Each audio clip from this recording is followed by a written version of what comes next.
성탄절에 대해서 우리가 매년마다 이렇게 맞이하고 또 맞이하면서 나름대로 또그 해의 성탄절에 대한 기대와 또 묵상도 하게 되는데 어 우리가 늘 알고 있었지만 우리가 늘 올해는 저에게 이런 마음이 들었습니다. 하나님이 역사 속으로 들어오신 날이 성탄절이구나. 뭐 누구나 다 알고 있는 얘기지만 이것은 저에게 큰 울림을 주고 굉장히 중요한 가르침으로 저에게 주어졌습니다. 하나님께서 왜 인간의 역사 속으로, 인간이 말하는 우리의 세상 역사 속으로 들어오셨을까? 본래 하나님은 우리와 함께 하시고 또 이 인간 세상을 다스리시는 분이신데 그 인간의 역사의 한 중앙으로 우리의 눈에 보이는 물리적인 모습으로 오셨다라는 사실입니다. 그 사실이 우리에게 가르쳐 주고 있는 중요한 가르침과 또 우리에게 주시는 교훈이 무엇인지 한번 살펴보고자 합니다. 오늘 우리가 읽은 마태복음 1장에서는 바로 예수 그리스도의 탄생에 대해서 두 가지로 우리에게 소개해 주고 있습니다. 첫 번째는 바로 예수라는 이름 자체가 자기 백성을 그들의 죄에서 구원할 자다라는 뜻입니다.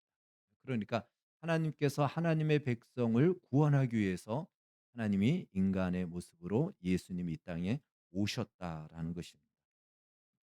왜 그런가 하면 죄에서 죄에서 구원을 받기 위해서는 인간 스스로 해결할 수 없는 죄의 문제를 해결해 주어야지만이 우리가 구원받을 수 있기 때문에 그렇습니다.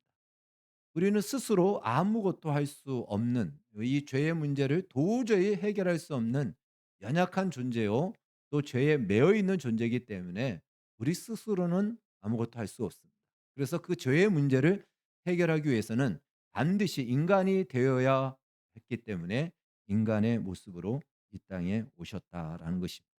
그래서 우리의 죄의 문제를 놓고 우리의 죄 대신 예수님이 죄를 짊어지시고 결국 십자가에 죽으신 것이죠.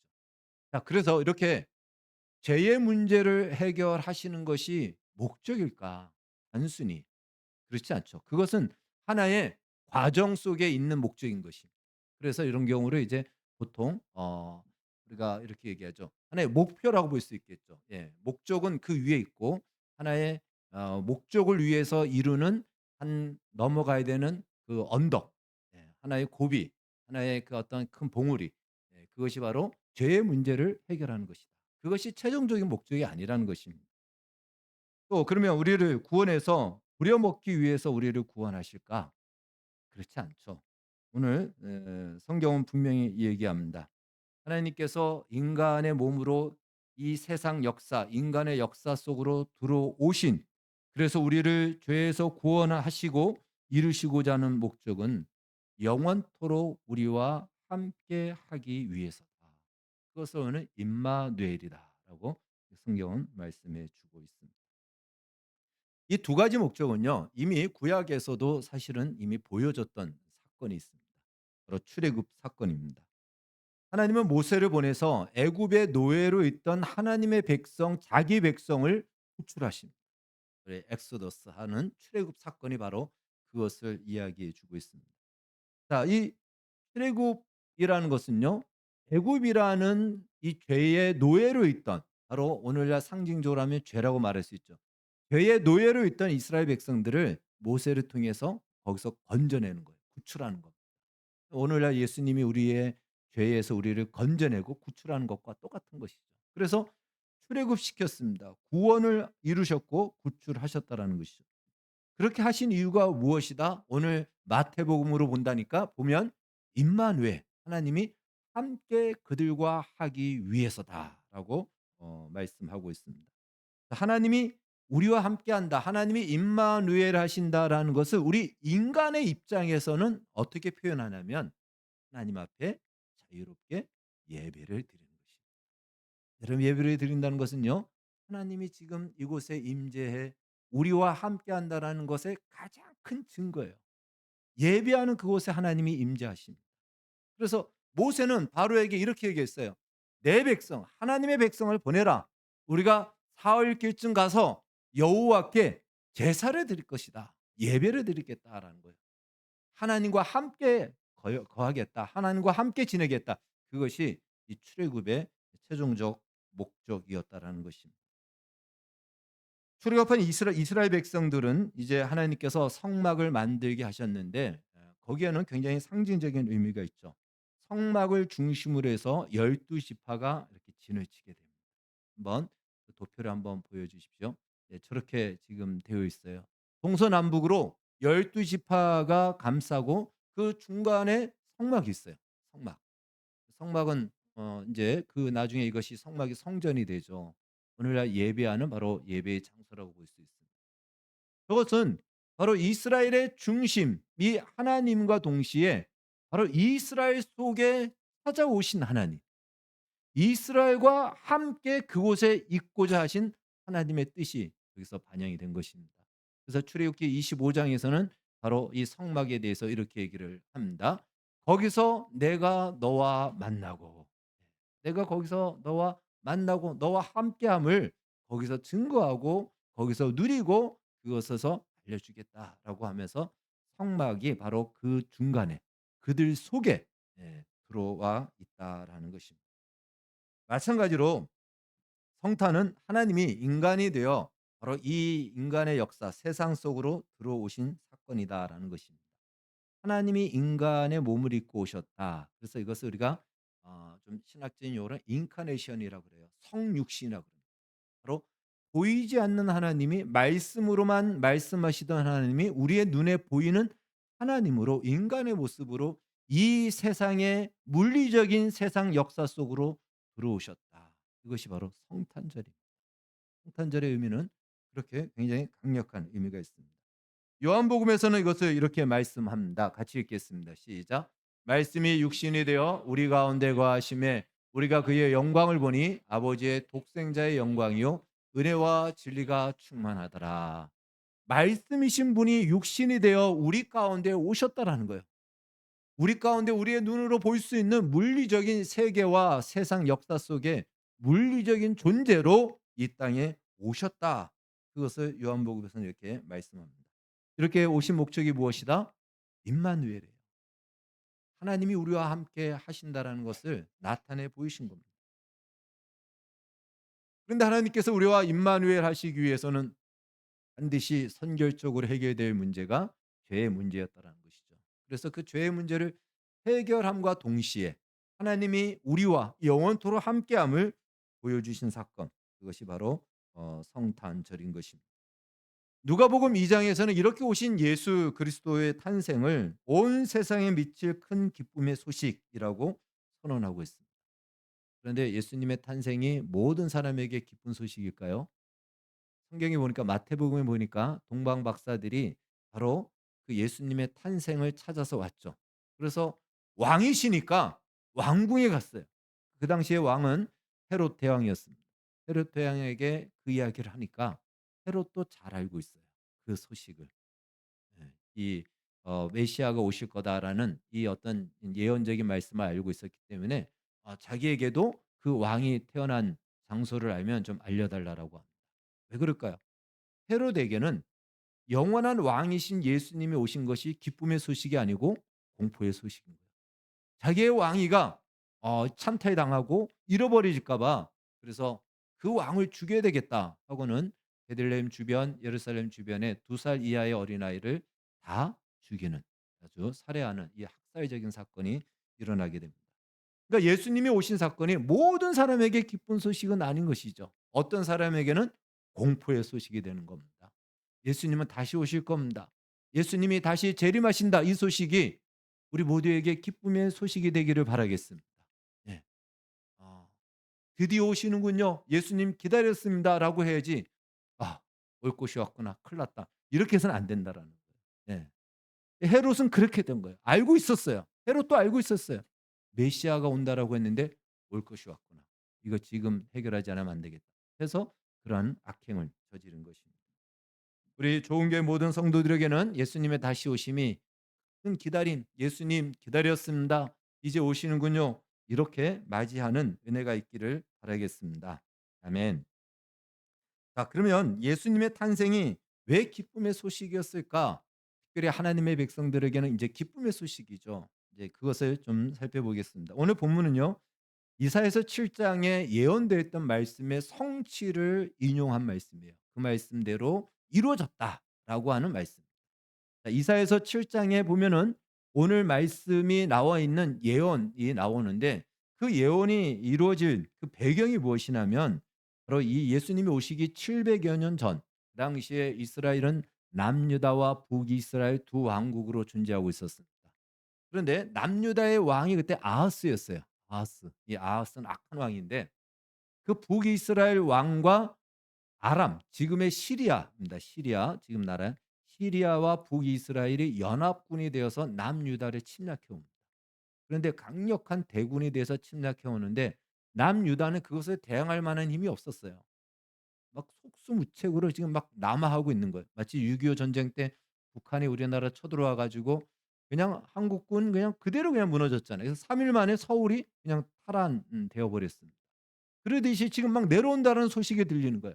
그래서 그 소식을 듣자 이사야서 7장 2절 이렇게 성경을 얘기합니다. 같이 읽겠습니다. 시작.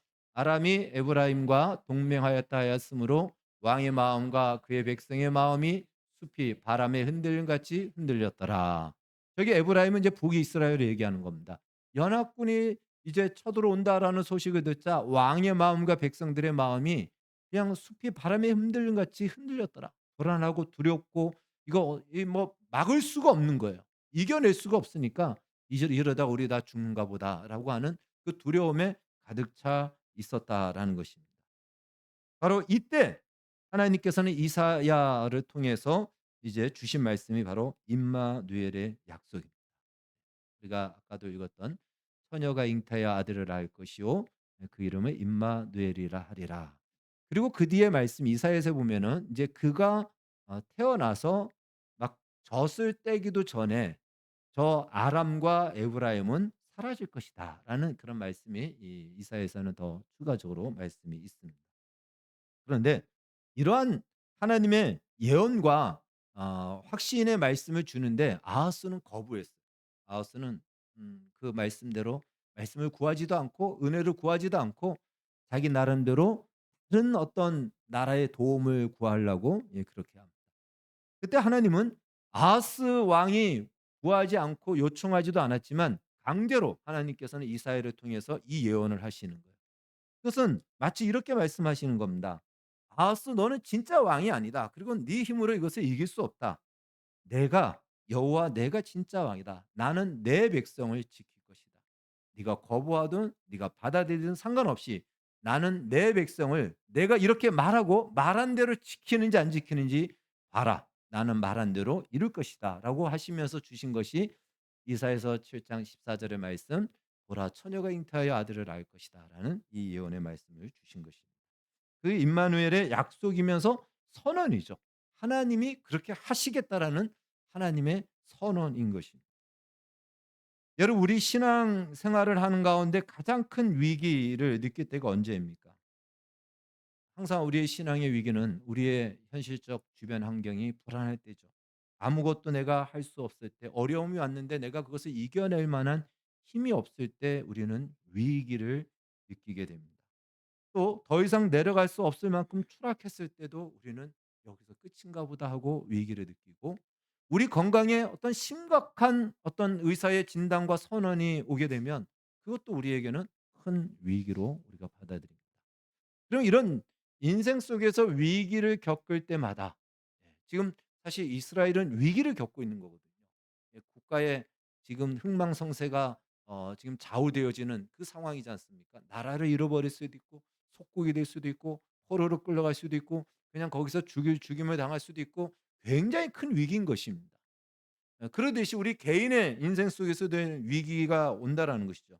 그때 우리 마음에 항상 예외 없이 찾아오는 마음이 있죠. 단골 손님처럼 찾아옵니다. 어떤 그 찾아와서 하는 말이 무슨 좋은 말을 합니까? 와 가지고 하는 말이 우리가 위기를 당할 때마다 와서 하는 말이 "괜찮아. 하나님이 함께할 거야." 이런 말을 우리 마음속에서 그런 말을 합니까? 아니죠. 위기가 올 때마다 찾아와서 하는 말이 "하나님이 어디 계시는가?" 항상 그런 말을 우리에게 속삭입니다. 하나님이 있다면 왜 하나님의 자녀인 백성인 나의 인생이 이 모양인가? 왜 이 어려움에 처할 때까지 하나님 내버려 두시는가?' 하나님이 전능하시다면 새끼손가락 하나만 까닭해도 이 문제가 다 해결이 되는데 왜 하나님은 나의 기도에 듣지 않으시는가? 항상 단골 손님처럼 찾아와서 고개를 들고는 같이 들고 그 얘기를 합니다. 내가 성령 충만할 때는 힘도 못 쓰다가 이제 위기가 처하고 어려움이 오면 항상 와서 우리에게 그런 말을 속삭이듯 우리에게 강력하게 이야기를 하죠. 이런 문제는요, 우리가 살아가면서 경험하고 또 그 위기를 이겼는데도 또 그 어려움이 오면 또다시 경험하는 문제예요. 그래서 그 단골 손님은 아마 영원히 안 떠날 것 같아요. 항상 찾아오고 항상 숨어 있다가도 기회만 되면은 일어나서 항상 "하나님이 어디 있냐? 하나님이 있다면 왜 이런 일이 있느냐?" 항상 이런 얘기를 우리 안에서 속삭입니다. 세상은 말할 것도 없고요. 그러나 이것은 우리 개인의 문제만이 아니고 이것은 항상 인류가 처한 문제와 현실이라는 것입니다. 아하스 왕 때도 그런 위기였고요. 우리 시대를 포함하여 바로 예수님이 오실 때도 마찬가지였습니다. 그때는요, 이스라엘 상황은 아하스 때보다 더 악한 상황입니다. 나라를 잃어버렸어요. 잃어버린 지 이제 벌써 수백 년이 됐습니다. 그래서 언어조차도 이제는 잃어버릴 위기입니다. 그래서 그 시대에 로마 속국 시대에요. 이스라엘 백성들이 히브리어를 많이 안 썼습니다. 아람어를 많이 썼어요. 예수님도 아람어를 쓰셨고요. 아람어를 많이 썼습니다. 자기 나라의 언어도 이제는 소실될 상황 속에 있는, 그 언어를 잃어버리면 정체성을 잃어버리는 것이잖아요. 그 정도의 위기, 가장 캄캄한 소망이 보이지 않는 그때, 그 절망의 어둠으로 가득 찬 그 시대, 바로 그때 예수님이 오신 겁니다. 그때 오신 거예요. 그게 성탄절이다라는 것이죠. 그래서 그때 천사가 이렇게 얘기를 합니다. 하나님을 찬송하여 이르되 지극히 높은 곳에서는 하나님께 영광이요 땅에서는 하나님이 기뻐하시는 자 중에 평화로다 외치면서 오늘 다윗의 동네에 너희를 위하여 구주가 나셨으니 곧 그리스도 주시라라는 성탄의 소식을 선포하였던 것입니다. 그동안 이스라엘에게 말씀으로만 이스라엘을 찾아오셨어요. 하나님은 늘 선지자를 통해서 말씀하셨죠. 그러니까 말씀으로 찾아오셨다라는 거예요. 말씀으로만 찾아오니까 귀로는 듣는데 눈으로는 안 보이니까 항상 마음에 의심이 생기는 거예요. 듣긴 들었는데 손에 잡히지 않으니까 '내가 들은 말씀이 맞나? 정말 내가 눈으로 보지 않고서는 이건 뭐 확실하게 말할 수가 없는 거예요.' 믿는 사람도 들었지만 의심이 있고 믿지 않는 사람은 어떡할까요? 더 의심이 아니고 하나님이 없다 그러죠. 눈에 보이지 않는데 하나님이 어디 있냐. 항상 세상은 그렇게 믿는 자들을 조롱하고 그 이야기를 듣다 보면은 믿는 사람들도 눈으로 본 것이 없고 말씀으로만 듣다 보니까 의심의 마음이 일어나는 것입니다. 그것이 바로 이스라엘 시대의 상황이었고 위기에 처해 있는 그 상황 속에 그들 안에 들어오는 믿을 수도 또 안 믿을 수도 없는 그 어떤 어정쩡하고 참 애매하고 힘든 상황이었다라고 볼 수가 있습니다. 그때 하나님께서 인간의 모습으로 이 땅에 오셨다라는 것입니다. 그것이 성탄절입니다. 성경은 이렇게 얘기합니다. 본래 우리 말씀 한번 열어 주십시오. 같이 읽겠습니다. 쭉 시작. 본래 하나님을 본 사람이 없으되 아버지 품속에 있는 독생하신 하나님이 나타내셨느니라. 말씀이 육신이 되어 우리 가운데 거하심에 우리가 그의 영광을 보니 아버지의 독생자의 영광이요 은혜와 진리가 충만하더라. 빌립아 내가 이렇게 오래 너희와 함께 있으되 내가 나를 알지 못하느냐 나를 본 자는 아버지를 보았거늘 어찌하여 아버지를 보이라 하느냐. 아멘.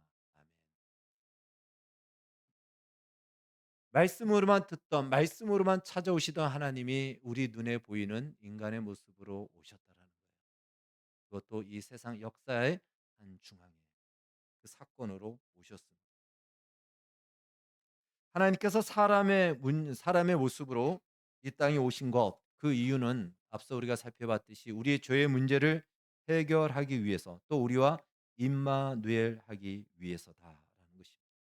원래 하나님은 하나님의 백성들과 임마누엘 하셨어요. 우리가 그 앞서 처음에 봤던 성막 배치도에서 봤듯이 이미 하나님은 그들 속에 계셨다라는 거예요. 그리고 하나님은 영원토록 그 백성들과 임마누엘 함께하기를 원하십니다. 그런데 하나님의 백성들은 하나님이 자신들과 함께하고 우리와 함께한다는 것이 믿을 때도 있지만 항상 이 세상의 말을 듣고 우리의 현실을 보면 이게 의심이 갈 때가 더 많다라는 거예요. 그래서 우리도 늘 시험에 들기도 하고 어려움이 오기도 합니다. 그래서 하나님은 한마디로 하나님의 백성이나 세상 사람들이나 사실은 하나님에 대해 깊은 불신과 의심을 다 가지고 있습니다. 근데 우리가 하나님이 어디냐라고 말을 할 수 없는 것은 우리 안에서 하나님이 증거하시고 또 우리 안에 하나님이 없다라고 말했다가는 뭔가 큰 벌을 받을 것 같은 두려움도 있기 때문에 차마 그렇게는 말할 수가 없는 것입니다.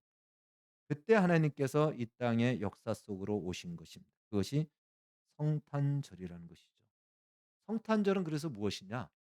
하나님이신 우리 눈에 보이지 않는 하나님이 말씀으로만 그 백성에게 찾아오신 하나님이 드디어 우리 눈에 보이는 인간의 모습으로 이 세상 역사도 부정할 수 없고 인정할 수밖에 없는 역사의 사건으로 이 땅에 오신 사건, 그것이 성탄절이고 크리스마스입니다.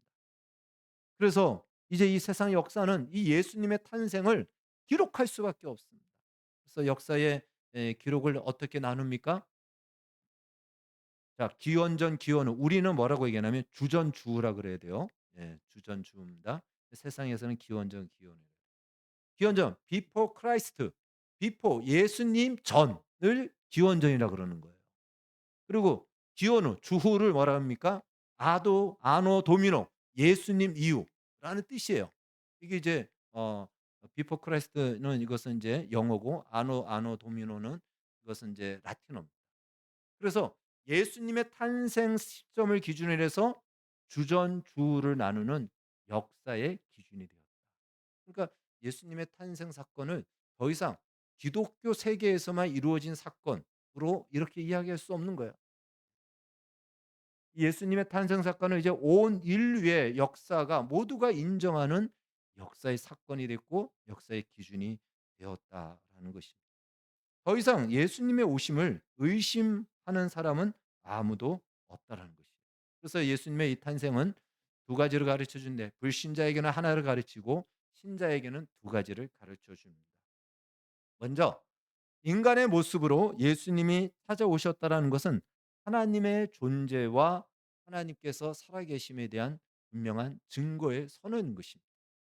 봐라. 예수님이 이 땅에 오셨다라고 했을 때 그 예수님에 대한 모든 근거는 구약 성경이에요. 그래서 그분은 바로 하나님이 보내신 자입니다. 하나님의 존재하심의 증거의 선언이에요. 누구나 다 예수님을 인정해요. 예수를 믿지 않는 사람들도 예수의 탄생을 인정할 수밖에 없습니다. 그리고 그 탄생은 구약의 배경을 두고 있기 때문에 이것은 핑계할 수 없는 변명할 수 없는 가장 확실한 증거가 되고 그래서 안 믿는 사람들도 예수에 대해서는 다 알아요. 다 믿고 있어요. 어느 정도 어떻게 믿고 있죠? 예수님이 이 세상에 왔다. 그리고 그들도 알아요. 십자가에서 죽었다. 이것까지 다 알아요. 그런데 예수님을 구주로 믿지 않아요. 그것에 대한 분명한 하나의 근거가 되는 겁니다. 심판의 근거가 되는 것이죠. 자, 이것은 불신자와 그리고 신자 모두에게 주시는 분명한 선언적 증거인 것입니다. 그래서 성도들도 기억해야 될 것이 성탄절이 올 때마다 하나님의 존재하심에 대한 확신을 가지셔야 됩니다. 하나님이 이처럼 세상을 사랑하사 여기서 세상은 누구죠? 바로 하나님의 백성입니다. 이처럼이라는 게 뭐예요? 어떻게 사랑하셨다? 독생자를 내어 주시기까지 우리를 사랑하셨다라는 것이에요. 그것이 성탄절의 가장 메인의 메시지인 것이죠. 자, 신자에게 주는 또 하나의 증거가 있습니다. 그것은 바로 임마누엘의 증거라는 것이에요. 하나님이 왜 예수 그리스도를 보내주셨냐? 오늘 마태복음에서 말씀하고 있죠. 바로 임마누엘, 하나님이 우리와 함께 하심을 선언하고 증거하고 그것을 도장 찍기 위해서 더 이상 떨어질 수 없는 분명한 그 관계 속에 들어와 있다는 것을 확인시켜 주기 위해서 바로 예수님이 이 땅에 인간의 모습으로 오셨다. 이것이 바로 임마누엘의 증거라는 것입니다. 예수님이 다시 오심에 대해서도 성경은 이렇게 말씀합니다. 데살로니가전서 4장에서 말씀합니다. 자, 우리 한번 같이 읽겠습니다. 시작. 주께서 호령과 천사장의 소리와 하나님의 나팔 소리로 친히 하늘로부터 강림하시리니 그리스도 안에서 죽은 자들이 먼저 일어나고 그 위에 우리 살아남은 자들도 그들과 함께 구름 속으로 끌어올려 공중에서 주를 영접하게 하시리니 그리하여 우리가 항상 주와 함께 있으리라. 아멘. 여기서 마지막 절에 있는 그리하여 우리가 항상 주와 함께 있으리라라는 이 표현은요. 물리적으로 함께 있겠다라는 표현이에요. 이것은 물리적으로 이제는 물리적으로 주님과 항상 함께 같이 있는다. 임마누엘은 한다는 거예요. 예. 임마누엘. 물리적인 임마누엘입니다. 그것을 앞서 보여주신 사건이 바로 예수님이 이 땅에 인간의 모습으로 오신 거예요. 물리적으로 오셨어요. 그래서 이것 자체가 내가 가장 힘들고 가장 절망스럽고 가장 희망이 보이지 않는 그 이스라엘의 깜깜한 어둠의 상태에 그때도 내가 여전히 너희와 함께하고 있다라는 그 사실을 이 땅에 오심으로 말미암아 보여주셨고 하나님의 성실하심과 약속을 이루시는 하나님이심을 나타내 보여준 사건이 바로 인카네이션 성탄절이라는 것입니다. 따라서 우리가 이 이스라엘에 처한 상황이 그때 가장 위기의 상황이었고 가장 어둠의 상황이었고 이사야서 7장에 나와 있는 상황도 이스라엘에게는 남유다에게는 가장 위기의 상황이었어요. 나라가 망할 위기, 이제 끝날 위기 그 상황 속에 주시는 메시지가 뭡니까? 말씀이 뭡니까? 임마누엘, 내가 너희와 함께하고 있다. 너희의 주변 상황과 환경이 비록 그렇게 위기에 처하고 망할 것 같고 그냥 바람에 날아갈 것 같고 모든 것이 끝났다라고 하는 그 상황 속에서도 내가 여전히 너희와 함께하고 있다. 그것이 임마누엘이고 그 사건을 가장 최악의 상황 속에서 보여주심으로 오늘 우리의 인생 속에서도 가장 최악이라고 여겨지는 그 상황 속에 이게 끝이 아니다라는 것을 나타내 보이신다는 겁니다. 이제는 끝났다라고 하는 그 상황 속에 하나님은 끝이 아니다. 내가 너와 그 자리에서도 함께한다.